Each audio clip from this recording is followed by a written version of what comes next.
Hello, welcome to another video. As you can see by the title, this one's going to be a little bit different.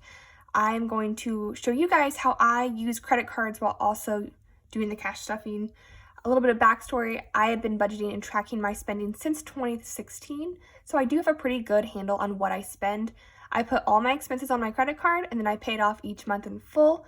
I have never paid any interest on my cards, and I've gotten thousands of dollars in rewards points over the past 6 or 7 years.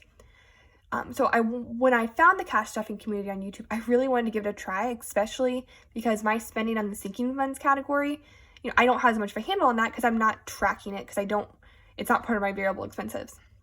But I wasn't willing to do the cash stuffing and then get rid of my credit cards because I do like those rewards points. I use them for travel a lot.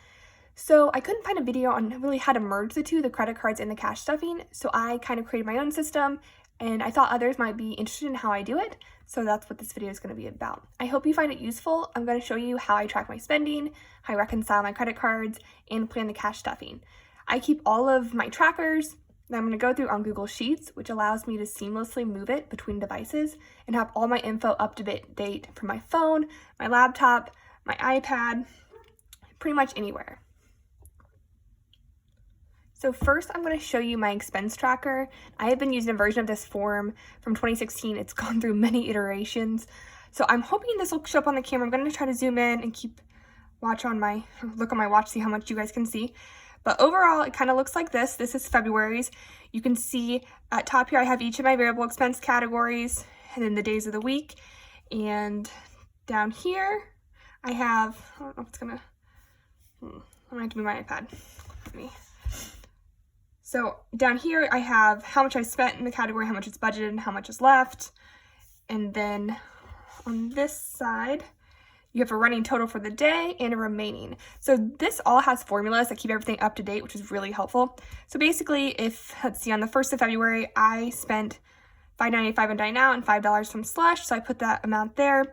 Everything gets calculated completely. I have a good look of what I've spent in February.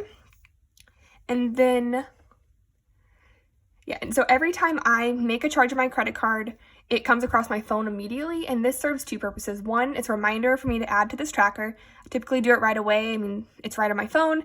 It's not a big time commitment, but then also having the charge come across my phone serves as like a security feature. So if there's any charge I don't recognize, I can immediately report to the company. All right. So other parts of this sheet here, it's also nice because it shows me like my no spend days. I know some people got that. You can see where my no spend days are. And then over here, I keep like my sinking funds running totals kind of. So I have my house, and then I just include like, this is Home Depot trim for my office, like baseboard trim. We went to Ruth's Chris for dinner, things like that. My sinking funds, I have what it was, the amount, the bucket it's going to come out of. And this is all useful when I do the de-stuffing. And then when I reconcile the credit card. And then medical, we used to have one bucket, now we have HSA and IVF, so then at the end of the day, I can come home, I can de-stuff the cash envelopes based on what is on the tracker. So you can see here, if you look at, this is groceries, this first column, it's -8. So my grocery envelope has 0, and I took that additional 8 out of Slush, which doesn't show up on here. I don't know what's being in frame. But I can still look at it this way. It's a little bit confusing, I know. It makes sense to me. I do stuff fake cash in my variable binder, except for the change, because if not, I would just be moving $500 back and forth. That didn't make much sense for me. I do use real change. I have a change envelope here, so I can do those 1s and 5s challenge. And then, like, if I had 10 ones that were extra last month, I just move those 10 ones to refill the change from my bank account. It's not a big deal. And then since the credit card statements don't run like the 1st to the 31st, they basically run the middle of the month to the next month. So any purchase I make in February, but I know won't be on that statement, I just go ahead and move into the March one. So you can see here, this is my March, and I already have quite a few sinking funds things here. Like I had to buy some fish stuff, surge protector, a laptop stand, Sirius XM for my car. So there's already there. So then I can easily like see them for the next billing cycle. But I don't do this for the variable expenses just because my $500 is so tight, and there's a little variation month to month. It's not that big of a deal. So next we'll go on to how I reconcile my credit cards. So I have another sheet for that. And I have, blanked out some stuff, of course. So basically what I do is around the middle of the month, when my credit card statements are all posted, I reconcile them with my tracker. So this really only takes 10 to 15 minutes because I've built a spreadsheet with more formulas that really help me out here. So these are the the columns that come out. So you have your transaction date, posted date, the card number, the description, and the category, and then how much it cost. I added, it says fine, it should say fund, this column right here so I could say what sinking fund it comes out of. So I can just go through here. I can look at the tracker, my expense tracker if I have any questions. But I just basically say, furniture, a gift for my husband. This says HAS.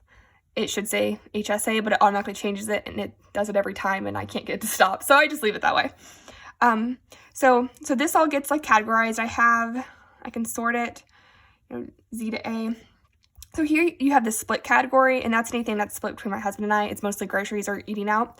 But then over here, basically depending on what is in this column, it gets added over here. So I have a formula that says, if this says vet, then add this into this cell. So this is how I know what needs to be destuffed.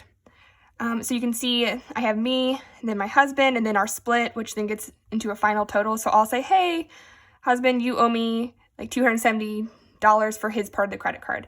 Now my husband only uses the credit card for joint purchases, or if he's buying something more expensive and we want to get the points for it. Otherwise, he uses his debit card. I wish he cared more about budgeting, but at the end of the day, it's just not an important thing to, argue about. I know where about $1,600 of his monthly pay goes because $1,100 goes into our house joint account and $500 into his Roth IRA. But other than that, I don't. He pays his variable expenses and saves some, but anything more specific than that, I don't know. It's not, we have separate finances except for our joint account. I know some people think that's crazy, but it really does work for us, mainly because we live so far below our means that the occasional splurge isn't going to affect the other person. When we have a kid, we'll have to adjust some things, but for right now, this is how we do it. So back to the spreadsheet. So this gives me what I'm gonna need to destuff. So then typically I'll do a destuffing video, which you guys have seen. So at the end of the month, then, so for my credit card reconciliation, I know how much I need to take from my sinking funds, how much my husband's going to send me, how much is going to come from the HSA or our house account. Once all that money is in my bank account, I pay all the credit cards, I send my portion of the housing to our joint account, and then anything over $2,000 is what I can take to the bank and stuff in my envelopes. This system works mainly because I am 1 month ahead on all my required expenses. So basically on the first of the month, I already have all the money I need for that coming month in my bank account, which is that $2,000. At my previous job, I was paid monthly, and you basically have to be 1 month ahead for it to work. Since I'm now paid twice a month, so semi-monthly, I'm still gonna budget monthly just because that's what I'm used to. But when I go to this cat stuffing, pretty much I will only stuff what is over that $2,000, so I can keep that buffer there. So then the next spreadsheet is my stuffing plan. So you can see this was February paycheck 1 and February paycheck 2. I can change here what is in here. This one's high because I got my PTO payout for my old job. So I have my categories over here, this bigger, and I can change these. I pretty much are copy and pasted because they don't change so much, but occasionally, things change from week to week. And then I have my challenges, what they actually were. This one is a planned one, so this is just the average. It could be higher, it could be lower. This is just the leftover. It's going to go into student loans this month. This needs to be 0 for it all to work out. Let's see. So then this column is my use. This is where that buffer goes. So if you see here, these amounts directly match up with these right here. They might not be in the same order, but they directly match up. And that is mainly one, so when I'm doing the destuffing videos, I already have the totals. This just adds them up for me. I don't have to do the math in the video. And it also gives me a view of what is actually in all those envelopes, how much I actually have without having to go and open the spreadsheets. So let's see, I think that's all. You can see March over here, I already have some things planning, and this is just what I expect, but we shall see. So then I have one last sheet to show you guys. This is my denomination sheet. So when I know what I have to stuff and then where I want to go, I copy and paste it here from the other sheet, and I can do my denominations. The 10 and 50s are grayed out because you have to go to the teller to get those, so I try not to go to the teller if I don't have to, but you can see I just, I put for $50 for my car, I want 2 5s and 2 20s. That leaves me, this should be 0 to make sure that I'm doing the whole amount. Anything I don't have directly in this goes into this extra envelope where I just try to divide it to where I think it'll be useful to stuff the challenges and things I'm not quite sure where it's going to go. And then this box right here tells me exactly how many of each denomination I need. So that is pretty much my process. I know it's a lot of sheets. Like I said, I've been using this one specifically for years. And using credit cards is definitely not for everybody. My best friend, actually, I once asked her why she doesn't use credit cards because she could get so many points, in my mind. And she was really honest. She goes, if I had a credit card, I would overspend. I would not think about the money going out. And so she knew herself so well that she knew a credit card was just not for her. And I think it's really important to know your habits and what will work for you. And I don't think using credit cards would work well if I hadn't honed my budget so much, if I wasn't so strict with it. And it would be harder if money was tight. But I hope this was helpful. I am thinking of doing a full budget breakdown from my gross pay to my take-home pay to my cash stuffing. I do have, I think, a higher than average income in this community, but I think it's important for 99% of people to budget. You can live paycheck to paycheck on $150,000 a year not just as easily, but I know people who have. Then I have people, who make $50,000 a year and they are saving 20% of their paycheck. So I think it's important to budget no matter how much you make, just so you know where your money is going. If that's something you're interested in, please like and subscribe.